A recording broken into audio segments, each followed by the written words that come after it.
Welcome to Movie World, the place where we only talk movies. I'm Andy Signor, and I'm here to review Marvel's Eternals. Is this the big, beautiful Marvel game changer that many fans were hoping for? Yes and no.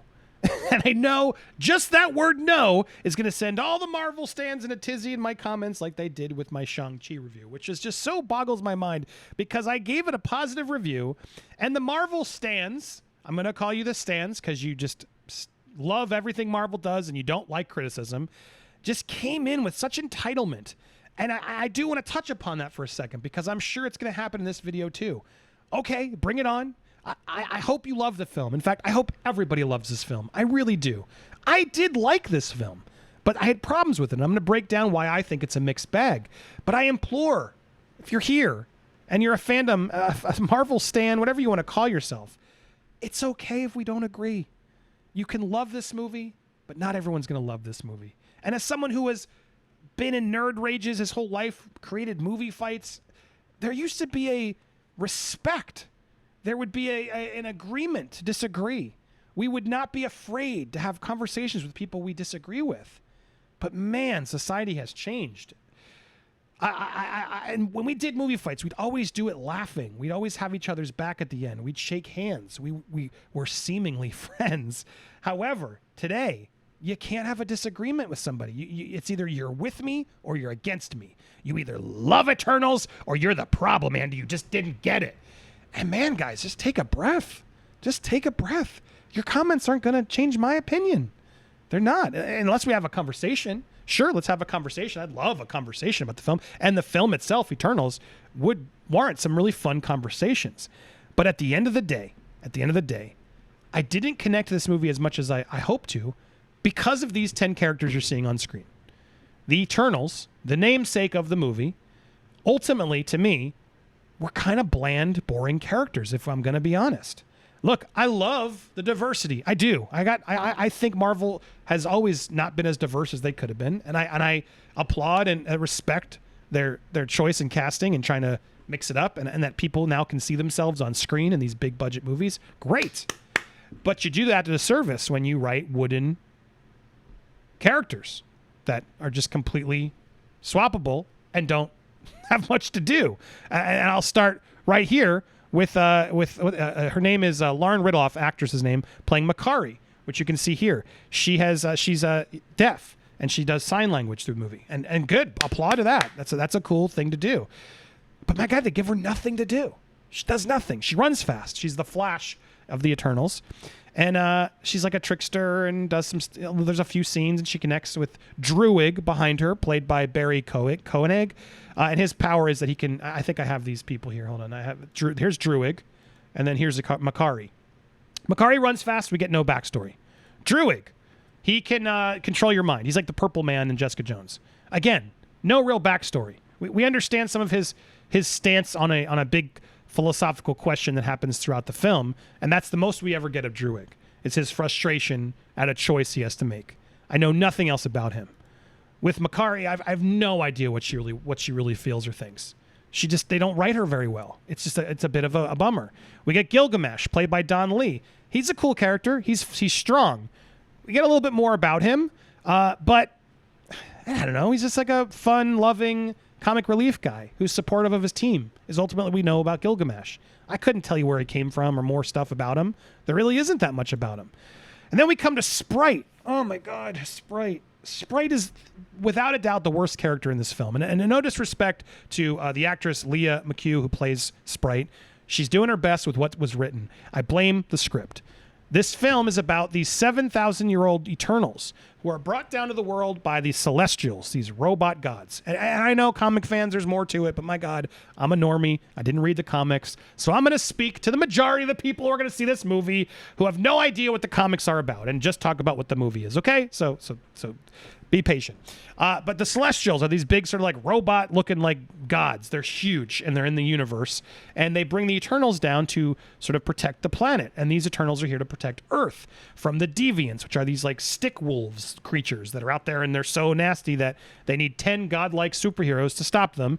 But these heroes can do nothing else. They can't interfere with the world because, similar to Star Trek's Prime Directive, they can't interfere with the progression of mankind. Let them figure it out themselves, let them become smart, etc. Okay, interesting concept. Well, they put them all down as Eternals. They stay in this form forever. And with Sprite, she's... here she was. Sorry, oh wait, I thought I had it. With Sprite, she's stuck in her... Why did I lose it? There she is. She's stuck in her 12, 13, I don't know, young preteen body, and she's very frustrated by that. And the reality, though, is they write her as a 12, 13-year-old character. They don't write her as a 7,000-year-old mature character. She does not have the maturity of someone who's lived 7,000 years. They write her stupidly, lazily like a child. I've seen a million sci-fi and action shows do this better. Umbrella Academy, for one, where they have the one brother who's young and he's clearly much more mature than he is. We don't get that character here. No, we get a whiny teenager. I love the guy. It's like so annoyingly written and such a missed opportunity than having this cool, like, dark adult who's in a young kid's body. I mean, I don't even want to go into where that probably would have gone down.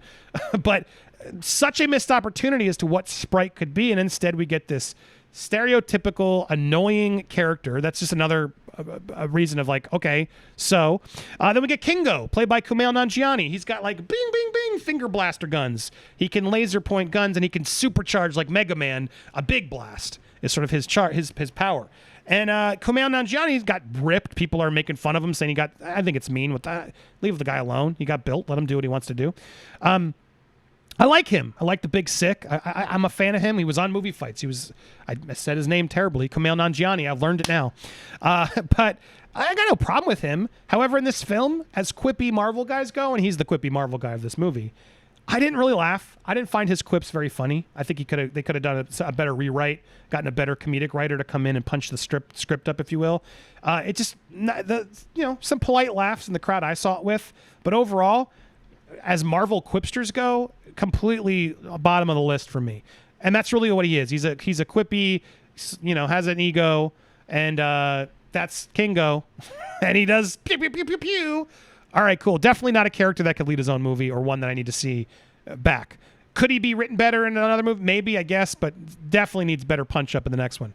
Then we come to Thena. Thena, played by Angelina Jolie. And my God, she's stunning in this film. But that's pretty much her character. She's stunning. She's stunning with her chest plate and badass moves, and that's Thena. There's not much more to Thena. They give her a plot point where she sort of zombies out at a certain point because her brain's having a problem, and she's like, something goes wrong with her, and that's the most interesting thing about her, and it's something that's out of her control. And again, her plot arc is that she's a badass. There's not much more to her. Sure, her action scenes are cool, but as a character, I couldn't tell you anything about Thena. She's beautiful, and she fights. Then we got Ajak. I love Salma Hayek. She can heal people, and so she's like the leader of the Eternals. Sorry, I'm trying to mix all these names up. It's a lot of names you got to learn. She's the leader of the Eternals, and yeah, she's fine. She's cool. She makes a plot choice midway film that sort of affects things, but I liked her. But she's like M in Bond. Okay, she's cool. Not someone I need to see like back, but I appreciate Salma Hayek. She does her best with what's written and what the character can do. And then we get to our two leads, Icarus, played by what's his name, Richard Madden from Game of Thrones, and he's like Superman. He can laser beam out of his eyes and he can fly. He's strong, flies, etc. He's Superman. In fact, this movie references Superman and Batman. I don't know why it was a big deal. Grace Randolph complained. I can't believe this writer doesn't know what she's doing. Why was she writing? Clearly, I assume Superman and Batman are comic books in the Marvel universe, and I thought it was a cool sign of respect. I had no problem with it. But anyway, he's the Superman. And yeah, that's what he does. He's pretty. He's strong. He's the strongest one. And he has to make a choice in the film to whether to believe the Celestials or not. And that conflict is the most interesting thing he does, by of course. But do I want to see more of Icarus? Nah. He's played very woodenly, and I don't even blame Richard Madden. I just feel like all of these Eternals are just these like standing by. I mean, this is the Eternals in a nutshell. A lot of just ethereal wooden stances at magic hour on ledges. It's the Eternals. And again, I don't need to see him again. He's fine, but he doesn't like blow me away. And then we come to Cersei, who really is the lead of the film. Stunning. She's really nice, and her power is sort of changing matter. She can like touch a solid and it turns into dust. She can turn a bus into butterflies. Like she can adjust matter. It's clearly the most powerful power, but she sort of is learning throughout the way what she can do, and it's never fully explained. But she's also sort of the most humane one. She clearly connects most to the people of Earth, and like wants to support them, and the challenge of how much can she support them, and then herself and she's really defined also by her love to Icarus. It's definitely a love story between the two of them, which then again becomes like weird of just like, okay, I mean, it's the most romantic film we sort of. There's a love scene and everything in this film. The first Marvel love scene, first man-on-man kiss. There's a lot of firsts in this film. But ultimately, Cersei and Icarus, is their love affair like so touching that I relate to it or I want to see more? No. Both of these characters are just pretty strong, pretty people who are struggling with, oh my gosh, I'm a god, but do I believe in what my god believes in? Is the challenge of the film. And now that idea is cool. The idea of what happens in this film is halfway through the film, not to get spoilers, but halfway through the film, there's sort of a choice of, should we believe in the Celestials? That's where the film gets interesting, because there's a conflict within gods. And that's obviously, to me, where the philosophical questions come about and the character choices come about. And it's the first time we get something interesting, because these characters are all just wooden, ethereal beings. And which characters are going to sort of turn or not is sort of what the film really is about. And that part of the film, once we got midway through, is when I got much more invested in the film and the character because of the plot choice, not because of the characters. And so ultimately, at the end of the day, I can't give a glowing review of this film, because even though great diversity, progressive, all yay, cool. Marvel, just start doing that all the time and write better characters. Don't cast a deaf person just to cast a deaf person. Cast a deaf person and give her something cool to do. Okay, she ran around cool. Like there were some cool action sequences for her to do. But who the hell is she as a character? Why are there 10 people here? Did we need 10 of them? No, I would argue you didn't. You could have had 6 come down and it would have been just as effective. And there could have been some other supporting characters that just clearly weren't important that could have been there. On top of this all, you got Kit Harington as Dane Whitman, who clearly is going to become something else. If you know the comics, I barely know the comics, but I know that there's clearly more to him as we unfold the movies. And again, just so many characters in this film. So much going on, so much building up to the next film. It's another continuation. The end Easter egg scenes, hidden credit scenes are cool, interesting, I guess, but it's all like more setup of what's to come. All of these movies, while they sort of end, clearly are just part ones. Marvel movies are now all like never standalone movies. They don't know how to make a good standalone movie. Every Marvel movie is, see how cool and big and fancy and everything, and by the way, boom, teasing, it's not over, blah, blah, blah, blah, blah. And I used to love that. I did. But I used to feel like the movies at least had like, was a story. Now, at the end of every Marvel movie, you sit through the credits and you're waiting for like, all right, what's next? And then you got to wait years for the next piece. It's all this sort of teasing continuation. And I appreciate that, and I'm getting frustrated by it. I'm torn. Again, at the end of the day, would I recommend this film? Sure. I mean, it's beautifully shot. The IMAX, especially seen in IMAX. There are some really fun action sequences, don't get me wrong. And there's some big philosophical questions that the film asks that I did enjoy discussing after. That said, I brought my fiance Jami, and she's watched it, and she doesn't watch a lot of Marvel movies, but I thought this would be an interesting one to bring her to, because you don't really need to know all the previous things. Yes, there's mentions of Thanos and the Snap. There's a couple, and Captain America. They mention some stuff, but you don't really need to know it all. You could go into this movie and start over if you wanted to, because they sort of explain what this universe is about and the characters in this universe, and it's really about that moving forward. All that said, she still had trouble following it all. It's a lot of stuff and it's also a language thing for her sometimes, but there's a lot of stuff in it that she just is still like, which ones are the Deviants again? Which ones are the Celestials? For the normies, which I would call a normie, it's going to be a lot to digest. For the Marvel stans, you're going to be like, inject this into my veins. I want more. I want 10 of these movies. Ah, yes, look how beautiful this cast is. Great. As a movie-going person who just wants to see cool story, I'm intrigued to see where this goes. But Eternals 2 is not one I'm like dying now to see. Now that I've seen it, I know what it is. To me, it's like, again, this problem of stakes. First, it was the world. Then it was the universe. Then it was the multiverse. Then it's the timeline. Now it's this. It's just getting. How many more levels of bigness do we get?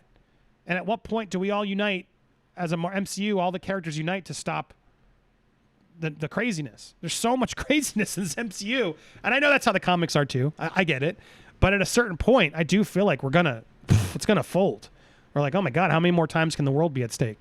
It gets repetitive. How many more times do we have the hero's journey over and over and over and over again? So while I love certain aspects of the Marvel films, and I will continue to be a fan, and I will continue to see these films, and overall, I think because of the philosophical debates, I will give it a positive. It was interesting, but I got to be honest, even like the beautifulness of it, when you shoot everything at magic hour, it all starts to look the same. This film's literally like all over the place. It's like South Dakota, I think, at one point, Iraq, Babylon, Michigan. It's like all over the place. But every place she goes looks the same. If they didn't put the crayons on, where they're at, I wouldn't know what time it was. I wouldn't know what day, because every place has the same look. And to me, yes, cool, it looks like natural, and I loved it in certain parts. But you got to use that sparingly. And when she used it throughout the whole 2 hour and 40-minute runtime, my God, it's long. This movie could have been cut. Some of these characters could have been cut for sure. Everything starts to look the same.